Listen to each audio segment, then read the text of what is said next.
Monsieur Amadou Hott, ministre de l'Économie, du Plan et de la Coopération, représentant son Excellence Monsieur Macky Sall, président de la République du Sénégal. Monsieur le ministre, veuillez nous rejoindre sur scène pour votre allocution d'ouverture et le message fort de son Excellence Monsieur le Président de la République. Sous vos applaudissements, mesdames et messieurs. Bonsoir tout le monde. C'est vraiment un plaisir d'être là ce soir avec vous, de revenir au corridor. Ça faisait longtemps. Mbagnick, merci pour l'invitation. De toute façon, invité ou pas, j'allais être là parce que mon rôle ce soir, c'est de représenter son Excellence Macky Sall, président de la République du Sénégal. Donc, il m'a fait le privilège de me demander de venir le représenter. Monsieur le Président du MEDES, cher frère Mbagnick, my dear bro, Mbagnick, c'est un plaisir d'être là. Merci. Mesdames, Messieurs les ambassadeurs et représentants du corps diplomatique, Mesdames, Messieurs les représentants des institutions internationales, Mesdames et Messieurs les dirigeants d'entreprises publiques, Mesdames, Messieurs, Monsieur le Président du GPF, Président du jury, cher frère Omar Dioum, Président du groupe SAM GBM de la Guinée, Mesdames, Messieurs les chefs d'entreprise et représentants d'organisations patronales, Mesdames, Messieurs les nominés, distingués invités, c'est avec beaucoup de plaisir que je reviens, comme je l'ai dit, au corridor en prenant part à cette 17e édition. Permettez-moi de remercier et de féliciter le MEDES et féliciter mon cher frère pour l'invitation d'ailleurs qu'il nous a adressée pour participer à cette importante initiative qui a pour objectif la promotion du secteur privé.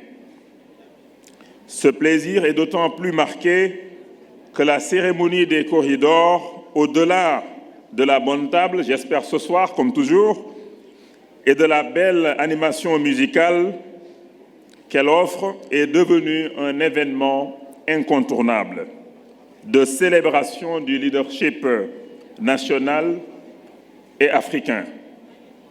Mais et surtout, c'est la célébration de l'excellence.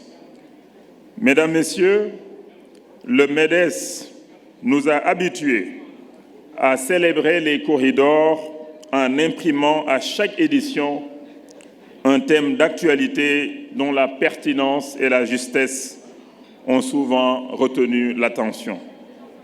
Pour cette 17e édition, le choix est porté sur la constance qui renvoie à une qualité essentielle qui demande des efforts sur le long terme et permet aux hommes et aux femmes de se maintenir dans la voie du progrès.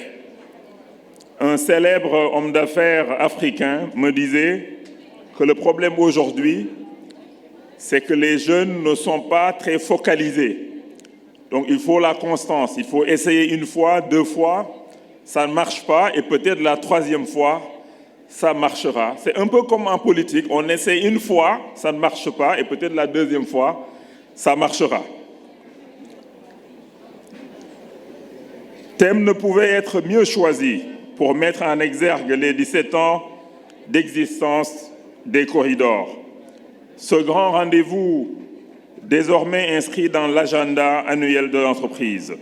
Ce grand rendez-vous qui réunit des hommes et des femmes de valeur dans divers secteurs constitue un creuset d'échange, un modèle d'émulation et une opportunité pour nouer des partenariats. J'espère que ce soir, que vous allez également nouer des partenariats entre privés, mais pourquoi pas aussi des partenariats publics-privés. Je vois des chefs d'entreprise publiques dans la salle, peut-être que des opportunités de faire des PPP ce soir. C'est dire que le MEDES du président Mbagnick a été constant dans sa volonté de promouvoir l'initiative privée et de cultiver l'excellence au sein de l'entreprise, comme seul et unique moyen pour réaliser des progrès durables. Mesdames et messieurs, cette constance est également de mise dans la volonté du gouvernement de mettre l'entreprise au cœur de ses politiques d'émergence à l'horizon 2035, en cherchant au quotidien à créer un environnement qui lui permet d'assumer sa vocation de création de richesses et d'emplois. C'est toute la philosophie du pape II-A qui consacre 39% de son portefeuille au secteur privé.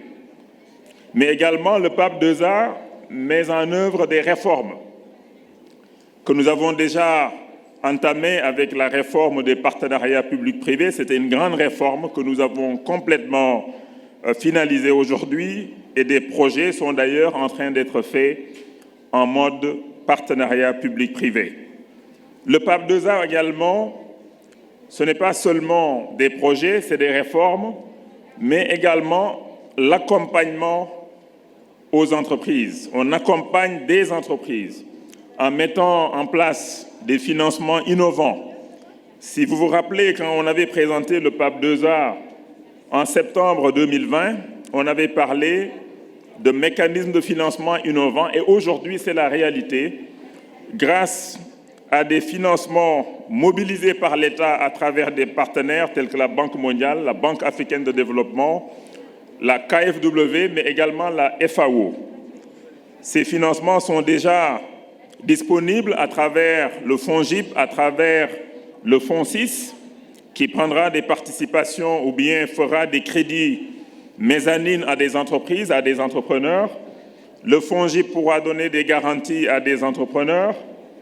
L'ADPME pourra octroyer de l'assistance technique à des entreprises, mais pourra également financer l'accès à des technologies également pour les petites et moyennes entreprises. Le nouveau cadre des partenariats, comme je l'ai dit, est une illustration parfaite de cette volonté d'impliquer le secteur privé. Il intègre les meilleures pratiques. Nous avons travaillé avec plus de 100 institutions, des entreprises nationales et internationales, avec les différents bailleurs. Au bout d'une année, on a réussi donc à mettre en place cette réforme importante. Et cette réforme également nous a permis de mettre en place un fonds de préparation de projets. Donc c'est un fonds qui est disponible déjà. L'État a mis des ressources, des partenaires ont mis des ressources, et ce fonds permettra de préparer des projets, de les dérisquer pour vous, les entreprises du secteur privé, pour vous, les investisseurs privés. Au-delà des réformes et des projets, c'est toute une vision pour promouvoir l'initiative privée et élargir les opportunités. Ce qu'il faut, c'est d'augmenter la taille de l'économie et se focaliser sur certains secteurs qui nous permettront de créer plus de croissance, de créer plus d'emplois. C'est pourquoi, au niveau de l'industrie, nous avons différents agropoles qui sont en gestation. D'ailleurs, l'agropole Sud est en construction aujourd'hui et l'agropole Centre suivra et il y aura l'agropole Nord, l'agropole Ouest également. Parallèlement aussi, nous avons lancé la stratégie du développement du secteur privé, que nous venons d'ailleurs de terminer. Une fois validée par le gouvernement, on aura une loi et dans cette stratégie de développement du secteur privé, nous avons l'entreprise vraiment au cœur de nos préoccupations avec des décisions fortes qui seront matérialisées par une loi pour que vraiment l'État puisse mettre en œuvre dans des délais raisonnables. Je voudrais féliciter le président Mbagnick et le MEDES parce que vous avez co-présidé le comité de pilotage en représentant le secteur privé et le ministère était au cœur donc également de ces travaux et tout le monde a travaillé d'arrache-pied pour que cette stratégie donc puisse voir le jour. J'ai validé à mon niveau, maintenant il faudra aller au niveau du gouvernement pour que cette stratégie puisse après être, pour qu'une loi puisse après porter donc cette stratégie. Mesdames et messieurs, cette rencontre se tient dans un contexte particulier de relance de nos économies. Nous étions en train de relancer, avec pas mal d'investissements, une croissance de 6,1% l'année passée. Soudain, on a la crise en Ukraine qui a des impacts considérables. Vous avez vu les efforts considérables du gouvernement pour essayer de maintenir les prix. Cela nous coûte quand même plus de 3% du PIB. 3% du PIB, c'est pratiquement 500 milliards de francs CFA que l'État donc injecte pour pouvoir aider les populations pour que les prix des denrées n'explosent pas, pour que les prix du carburant n'explosent pas. Ce sont donc des efforts considérables que l'État fait pour essayer de contenir donc les effets de cette crise. Et sur le plan international également, le chef de l'État, son Excellence Macky Sall, fait un plaidoyer important pour que nous puissions avoir accès aux céréales, pour qu'également nous puissions plus facilement avoir accès aux produits pétroliers, mais également pour qu'il y ait une mobilisation de ressources pour nos pays, comme ça a été fait donc durant la Covid. Et hélas, c'est encore nécessaire le temps que nous ayons cette autonomie donc budgétaire qui va bientôt se pointer donc à l'horizon. Notre pays veut augmenter l'intérêt des investisseurs. Nous avons vu que durant les dernières années, nous avons eu plus de participation du secteur privé national dans les différents projets, mais aussi nous avons attiré des FDIs, comme on dit, qui viennent investir donc dans notre pays et créer des emplois et de l'activité économique chez nous. Le Sénégal jouit d'une réputation de pays stable et attractif, avec des politiques crédibles reconnues par tous, et parvient à traduire en action les valeurs d'excellence que prône le président Mbagnick, que prône donc le MEDES. C'est pourquoi je dirais que l'espoir est permis pour le secteur privé au regard de la dynamique de notre économie avec l'arrivée du pétrole et du gaz l'année prochaine, une croissance estimée à autour de 10% l'année prochaine, 10% l'année suivante et après c'est 7% pendant plusieurs années. Mais également, il y a les perspectives panafricaines avec la ZLECAf. Il ne faudrait pas que le Sénégal soit un pays importateur seulement de produits fabriqués dans la sous-région ou dans d'autres pays d'Afrique. Il faut aussi que nous puissions donc exporter dans ces mêmes pays.